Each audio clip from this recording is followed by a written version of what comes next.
Hello friends, I am Kirti and welcome back to my channel. आज के इस video में नोबेल प्राइज़ 2022 ट्रिक से याद करेंगे सारे ही जो भी विनर लिस्ट है इस बार की, और जितने भी इंपॉर्टेंट फैक्ट हो सकते हैं वो सब कुछ। बहुत ही छोटा सा वीडियो है as compare to other videos, क्योंकि इसमें इतनी सारी इन्फॉर्मेशन रहेगी और इतने अच्छे फनी ट्रिक्स है कि आपको याद हो जाएगी। आप कोई भी एग्ज़ाम की तैयारी कर रहे हो, केबीसी हॉट सीट में अभी आपको जाने का चांस रहेगा, और या एमपीपीएससी यूपीएससी किसी भी एग्ज़ाम की तैयारी कर रहे हैं, ये टॉपिक जो है करंट अफेयर्स 2022 का मोस्ट इंपॉर्टेंट टॉपिक है और यहाँ से इस बार क्वेश्चन आना ही आना है। ठीक है, तो इनको सबसे मेन जो अपना डिफ़िकल्टी वाला एरिया होता है कि जो प्राइज़ दो या तीन लोगों को दिए जाते हैं तो उनको कैसे याद किया जाए, तो उसके लिए बहुत अच्छी ट्रिक है जो कि आपको एक बार में ही याद हो जाएगी। ठीक है, जो चैनल पे पहली बार है तो सब्सक्राइब करके बेल आइकॉन प्रेस कर दीजिए ताकि इसी तरह के और वीडियोस आपको मिल सके। चलिए सबसे पहले नोबेल पुरस्कार की थोड़ा सा देख लेते हैं, क्योंकि यहाँ से भी क्वेश्चन बन सकते हैं नोबेल प्राइज़ के। तो फर्स्ट जो दिया गया था वो नोबेल प्राइज़ 1901 में दिया गया था। ठीक है, और ये नोबेल पुरस्कार जो है स्वीडिश वैज्ञानिक अल्फ्रेड नोबेल की याद में दिए जाते हैं। इन्वेंशन ऑफ डायनामाइट, ठीक है, इन्होंने किया था, डायनामाइट की खोज के लिए दिए जाते हैं। टोटल 6 क्षेत्रों में इस बार जो है वो दिया गया है, medicine, physics, chemistry, peace, literature और इकोनॉमिक्स। ठीक है, इतने हैं। पहले भारतीय कौन थे जिनको नोबेल प्राइज़ दिया गया था? रविंद्रनाथ टैगोर, जिनको 1913 में दिया गया था। और पहले वैज्ञानिक थे, भौतिक फिजिक्स का दिया गया था जिनको भौतिकी का सीवी रमन थे, उनको 1930 में। और ये क्वेश्चन जो है ये पूछे गए क्वेश्चन है, इसलिए हमने कवर किए हैं। अब चलिए आज के जो इस साल के जो विनर लिस्ट है उनको याद करते हैं ट्रिक के द्वारा। फिर आपको बिल्कुल भी इनको रटने की ज़रूरत नहीं पड़ेगी कि कौन किस क्षेत्र में दिया गया है और कौन इसके हैं। ठीक है, तो इन तीन लोगों को याद रखेंगे। केमिस्ट्री का जो दिया गया है, जो ज़्यादा लोगों को दिया जाता है उनका देश नहीं पूछते हैं। ठीक है, जो एक व्यक्ति को यदि कहीं का दिया जा रहा है तो वो आपसे कंट्री भी पूछेंगे कि वो कहाँ से है, तो हम वो भी याद करेंगे। और यहाँ पे हमें कंट्री याद करने की ज़रूरत नहीं है। आप किसी भी एग्ज़ाम की तैयारी कर रहे होंगे, सिर्फ वो आपको नाम देंगे, एलिमिनेट करवाएंगे वहाँ से कि इनमें से किसको ये पुरस्कार नहीं दिया गया है या किसको दिया गया है। ठीक है, तो हमारा टारगेट है कि हमें केमिस्ट्री में 3 लोगों को दिया गया है तो कैसे याद रखेंगे। ठीक है, तो इस बार का केमिस्ट्री या रसायन का केमिस्ट्री का दिया गया है कैरोलिन बर्टोजी, मॉर्टन मेल्डल और बैरी शार्पलेस। ठीक है, ये 3 नाम है जो आपको याद रखना है। तो कैरोलिन को हम बोलेंगे या मान लीजिए कैरोसिन, और मॉर्टन को मान लीजिए मॉर्टिन, और बैरी शार्पलेस, मतलब ये 3 लोगों को दिए गए हैं। इन तीनों से ही हमारी ट्रिक है कि कैरोसिन और मॉर्टिन जो है इस तरह से याद रखेंगे कि मच्छरों को मतलब जो उनकी शार्पनेस है वो बहुत ही कम कर देती है, वेरी लेस कर देती है। ठीक है, तो ऐसे आपको यदि कोई भी नाम, आपको पूरा नाम नहीं रटना है, उसके सिर्फ आपको क्लू देखना है, यहाँ से आपका पूरा क्वेश्चन जो है ना वो आपको मिल जाएगा, आपका करेक्ट आंसर हो जाएगा। इससे ज़्यादा आपको करने की ज़रूरत नहीं है। ठीक है, तो कैरोलिन को कैरोसिन बोलेंगे, बस कैरोसिन, और मॉर्टिन जो है वो मच्छर जब काटते हैं तो उनकी शार्पनेस को वेरी वेरी शार्प जो है वेरी लेस कर देती है, कम कर देती है, शार्प लेस हो जाते हैं वो। ठीक है, इनसे मॉर्टिन लगाने से। ठीक है, तो ऐसे याद रखेंगे। और ये केमिस्ट्री के हैं, ठीक है, क्योंकि ये मॉर्टिन, कैरोसिन ये सब केमिकल ही हैं एक तरीके से, तो केमिस्ट्री के क्षेत्र में इनको दिया गया है। इस तरह से हम याद रखेंगे। ठीक है, और फिर आता है इसके बाद किस क्षेत्र में दिया गया है, तो क्लिक केमिस्ट्री। एक पूछा जाएगा, या तो नाम पूछ लेंगे या क्षेत्र पूछ लेंगे, तो क्लिक केमिस्ट्री के में दिया गया है। और बायो ऑर्थोगोनल केमिस्ट्री, तो क्लिक केमिस्ट्री क्या होती है? क्लिक केमिस्ट्री होती है, ये ट्रिक है मॉर्टिन और कैरोसिन वाली, आप लोग याद रखेंगे केमिस्ट्री के लिए तो याद हो जाएगी। क्लिक केमिस्ट्री होती है, केमिस्ट्री से याद रखेंगे केमिकल रिएक्शन। ठीक है, तो केमिकल रिएक्शन कैसे होती है? छोटे छोटे मतलब जो अणु हैं वो मिलते हैं। ठीक है, तो क्लिक केमिस्ट्री होती है छोटे छोटे अणुओं का बड़े अणु में बनना। ठीक है, जो छोटे छोटे अणु हैं वो मिलके एक बड़ा अणु बनाते हैं। ठीक है, तो ये होती है क्लिक केमिस्ट्री, क्योंकि इसकी डेफिनेशन भी आ सकती है, तो 1 वर्ड में आपको एलिमिनेट करना होगा, एक्चुअल में उसकी डिफाइन करना होगा। ठीक है, तो छोटे छोटे अणुओं को आपस में जुड़कर बड़ा अणु बनना कहलाती है क्लिक केमिस्ट्री। ठीक है, तो इसी के क्षेत्र में दिया गया है। हालांकि ये बहुत ही डिटेल है, लेकिन हमें सिर्फ एग्जाम और हमारी क्विज के पॉइंट ऑफ व्यू से इतना ही याद रखना है। नेक्स्ट है फिजिक्स का। ठीक है, बहुत ही कठिन होता है, इनका याद रखना। जो एक व्यक्ति को मिलता है वो तो याद हो जाता है और वो आता भी है, लेकिन जब यहाँ से कठिन क्वेश्चन बन जाते हैं तो नहीं कर पाते हैं। अब फिजिक्स का बहुत ही इंटरेस्टिंग तरीके से करेंगे। फिजिक्स का है 3 लोगों को दिया गया है। फिजिक्स का भी या तो आपसे नंबर पूछ लेंगे कि कितने लोगों को दिया गया है, और फिर या ये पूछ लेंगे कि किस किस को दिया गया है या फिर किस क्षेत्र में दिया गया है। बस यहाँ से इतना ही क्वेश्चन बनेगा। तो फिजिक्स या भौतिक शास्त्र का दिया गया है एलन एस्पेक्ट को, जॉन क्लॉजर को और एंटोन जीलेंजर को। ठीक है, ये 3 नाम आपको याद रखना है, एलन एस्पेक्ट, जॉन क्लोजर और एंटोन जीलेंजर। अब इसकी ट्रिक क्या है, इसको कैसे याद रखना है?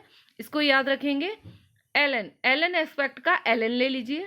ठीक है, एलन ले लिया, और जॉन क्लोजर का क्लोजर ले लीजिए, और एंटोन जीलेंजर का एंटन ले लीजिए। ठीक है, एलन, क्लोजर, एंटन। एलन कोचिंग काफ़ी फेमस है फिजिक्स के लिए। ठीक है, तो ये फिजिक्स के क्षेत्र में दिया गया है, इंदौर में है। एलन कोचिंग काफ़ी फेमस है, सभी लोग ये जो AIEEE की JEE की तैयारी करते हैं वो वहीं से जाते हैं। 11-12 से ही स्टार्ट कर देते हैं एलन में। ठीक है, मैं एलन का कोई ऐड नहीं कर रही हूँ, बट ऐसे आप याद रख सकते हैं। ठीक है, तो एलन काफ़ी क्लोज है, इसलिए एंटोन को हम न्यूटन इस तरीके से बोलेंगे, एंटोन की जगह न्यूटन बोलेंगे। तो न्यूटन, फिजिक्स के न्यूटन के लॉ ऑफ मोशंस आप लोगों ने पढ़े ही होंगे, गति के नियम न्यूटन के काफ़ी फेमस है। तो एंटोन को हम न्यूटन बोल देंगे, न्यूटन पढ़ लेंगे। तो एलन कोचिंग काफ़ी क्लोज है, इसलिए हम न्यूटन के जो लॉ हैं वो सीखने के लिए एलन कोचिंग जाएंगे। बस इतना याद रख लेना। और फोटोन्स के लिए दिया गया है। ठीक है, फोटोन्स जो होता है प्रकाश के, उसके लिए इसको दिया गया है। तो बस आपको पूरा नाम नहीं याद रखना, इससे आपको एलन कोचिंग काफ़ी क्लोज है, वहाँ पे जाके न्यूटन्स के लॉ सीखेंगे। ठीक है, फिजिक्स के न्यूटन्स के लॉ सीखेंगे। तो ये फिजिक्स में दिया गया है। क्वांटम मैकेनिक्स के क्षेत्र में दिया गया है। ठीक है, एलन, ये 3 लोगों को। और अब है लिटरेचर का, मोस्ट इंपॉर्टेंट है लिटरेचर का। और लिटरेचर का दिया गया है एनी अर्नक्स को, क्योंकि एक ही महिला को दिया गया है, एक ही व्यक्ति को दिया गया है, वो भी महिला है, और ये फ्रांस की है। ये याद रखना है, ये जो है वो फ्रांस की हैं। ठीक है, तो फर्स्ट वुमन है फ्रांस की जिनको ये दिया गया है, एनी अर्नक्स। ठीक है, अब इसको याद कैसे रखेंगे, एनी, अर्न और लिटरेचर। ठीक है, कि इनको लिटरेचर का ही दिया गया है, ये भी याद रखना काफ़ी बड़ा टास्क होता है कि किस क्षेत्र में दिया गया है। ठीक है, तो इन्होंने क्या किया है, गंभीर मुद्दों को आसान भाषा में समझाया है, काफ़ी गंभीर मुद्दों को आसान भाषा में समझाया है। तो साहित्य में आजकल आप देखेंगे इसकी ट्रिक, इसको याद कैसे रखेंगे कि जो भी गूगल पे ब्लॉग लिख रहा है, जो भी ब्लॉग लिख रहा है ना, या लिटरेचर लिख रहा है आजकल, साहित्य से एनीबडी अर्न एक्स्ट्रा, ऐसे याद रखेंगे, any earn ox, anybody earn extra, जो एक्स्ट्रा कमाई है वो कर सकते हैं आप ब्लॉगिंग के जरिए, या ब्लॉग लिख के, या कुछ लेखन करके, या कुछ आर्टिकल्स लिख के। ठीक है, तो साहित्य का मिला है, मतलब लेखन से रिलेटेड है।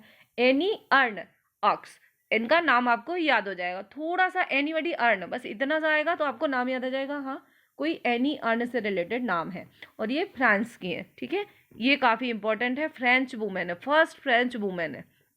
ठीक है, लिटरेचर का दिया गया है, लिटरेचर का हो गया है। अब हम आते हैं मेडिसिन के क्षेत्र में। मेडिसिन के क्षेत्र में किसको दिया गया है? वीडियो पसंद आ रहा है तो लाइक एंड शेयर कर दीजिए। और इसी तरह के आप किस टॉपिक पे वीडियो चाहते हैं, काफ़ी ट्रिक्स पहले भी ऑलरेडी चैनल पे प्लेलिस्ट में डली हुई हैं, पिछले साल की बनी हुई, आप लोग देख सकते हैं, जो स्टैटिक पोर्शन है। और भी यदि कोई आपको नहीं समझ में आता है तो कमेंट करके बोल सकते हैं, और मैं कोशिश करूँगी वीडियो लाने का।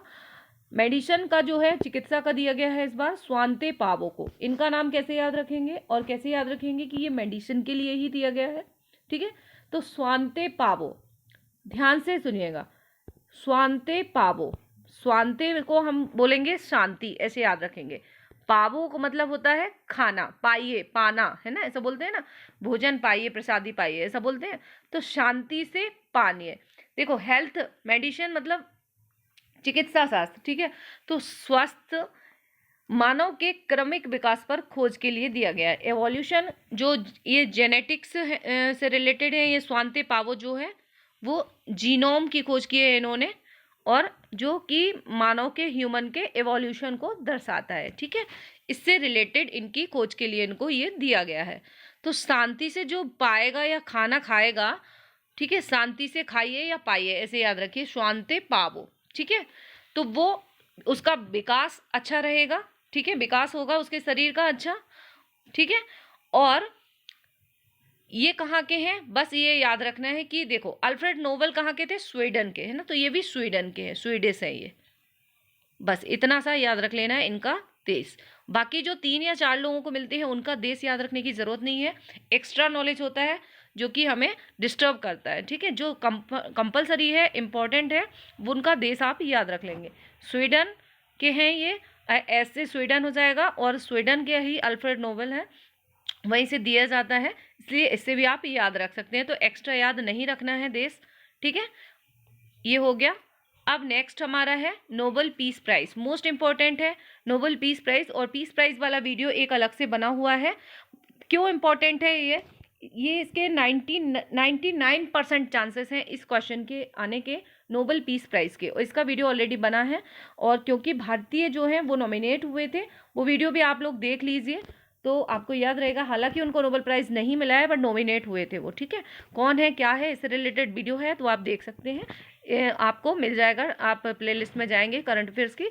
तो नोबेल पीस प्राइज जो है, चैनल पे जाके सर्च कर लीजिए नोबेल पीस प्राइज 2022। ठीक है, नोबेल पीस प्राइज इस बार दिया गया है शांति एवं लोकतंत्र की स्थापना के लिए। देखो शांति के लिए ही दिया जाता है और डेमोक्रेसी के लिए दिया गया है, इस बार याद रखना है। ठीक है, किसको दिया गया है, 2 ऑर्गेनाइजेशन है, काफी इंपॉर्टेंट है, और एक व्यक्ति है। एक व्यक्ति का नाम भी याद रखना है, व्यक्ति है एलिस। सबसे पहले हम 2 ऑर्गेनाइजेशन का नाम याद रखते हैं, फिर व्यक्ति का नाम याद रखेंगे। टोटल 3 लोगों को मिलके ये शांति का इस बार का दिया गया है। 2 ऑर्गेनाइजेशन है, ये काम करते हैं डेमोक्रेसी के लिए ही। ठीक है, और मानवाधिकारों के लिए ही ये काम करते हैं। मेमोरियल है एक, और दूसरा संगठन है centre for civil liberties, centre for civil liberties. ठीक है, इन दोनों को याद रखना है। तो देश कैसे याद रखेंगे, देखो शांति की जरूरत सबसे ज़्यादा इस साल पिछले किसको पड़ी है। ठीक है, तो सबसे ज़्यादा रूस यूक्रेन युद्ध जो है वो चर्चा में रहा है, सबसे बड़ी टेंशन रहा है पूरी दुनिया की।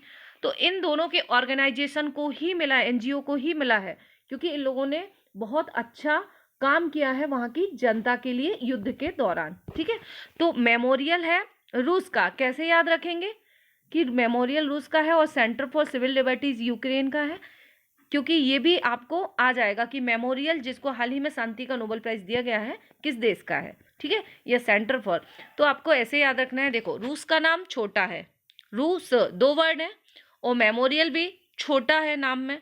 इसी तरह सेंटर फॉर सिविल लिबर्टीज ये बड़ा है, और यूक्रेन में 3 वर्ड है, यूक्रेन बड़ा है स्पेलिंग, चाहे आप हिंदी में देखें या इंग्लिश में। ठीक है, स्पेलिंग इसकी बड़ी है, लिखने में बड़ा आ रहा है, तो बस यही आपकी ट्रिक है याद करने की, ऐसे ही आपको याद करना है।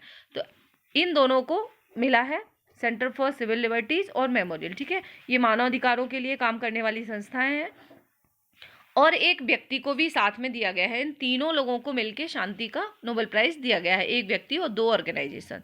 तो जो व्यक्ति हैं उनका नाम भी काफी इंपॉर्टेंट है, उनका नाम है एलिस बियालित्स्की, एलिस बियालित्स्की। ठीक है, तो ये कहाँ की है, ये है बेलारूस के, इनको दिया गया है। ये है एलिस बियालित्स्की, ये बेलारूस के हैं। देखो रूस और यूक्रेन की जंग में सबसे ज्यादा मीडिएटर का काम किया था बेलारूस ने, रूस के साथ में ही है। ठीक है, लगा हुआ है। तो ऐसे ही याद रखेंगे कि जो शांति का नोबेल प्राइज दिया गया है वो रूस, यूक्रेन और बेलारूस, बस उसी के आसपास वाले देशों को दिया गया है। तो ये बेलारूस के हैं, इनको भी इसी के लिए दिया गया है क्योंकि इन्होंने मानवाधिकार के क्षेत्र में काफी अच्छा काम किया है और लोकतंत्र की स्थापना में। ठीक है, तो ये हो गया हमारा शांति का। अब है इकोनॉमिक्स का, अर्थशास्त्र का किसे दिया गया है, बहुत ही इंटरेस्टिंग है ये अर्थशास्त्र का, याद करने की ट्रिक भी कि अर्थशास्त्र का जो दिया गया है वो दिया गया है फिलिप एच, 3 लोगों को दिया गया है, Philip H Dybvig, Douglas W Diamond और बेन एस बर्नान के।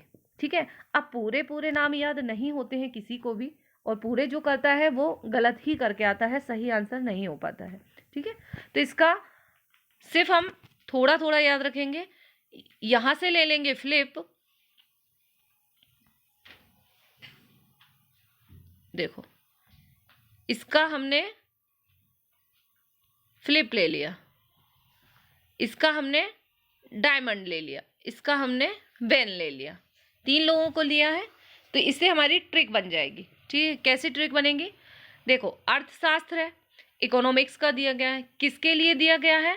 क्षेत्र है कि जो फाइनेंशियल क्राइसिस है वो ना हो, ठीक है, उसे उबरने के लिए।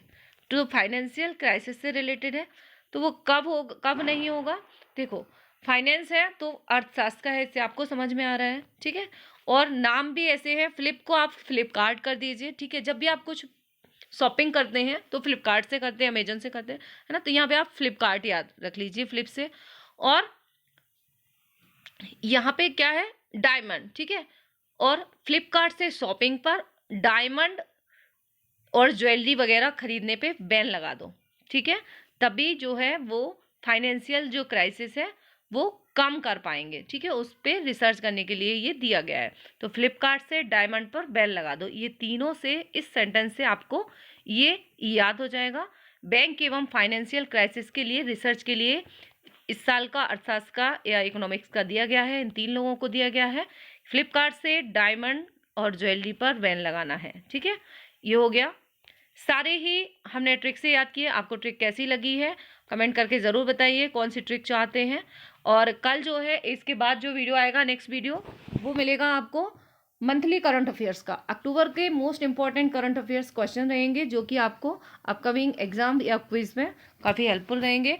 ये जो राइटिंग पे मत जाइए क्योंकि काफ़ी जल्दी जल्दी लिखी गई है वीडियो बनाने के लिए, रफ लिखा है मैंने, बस मेरा उद्देश्य है आपको लर्न हो जाए, समझ जाए। ठीक है, मिलते हैं नेक्स्ट वीडियो के साथ, टेक केयर।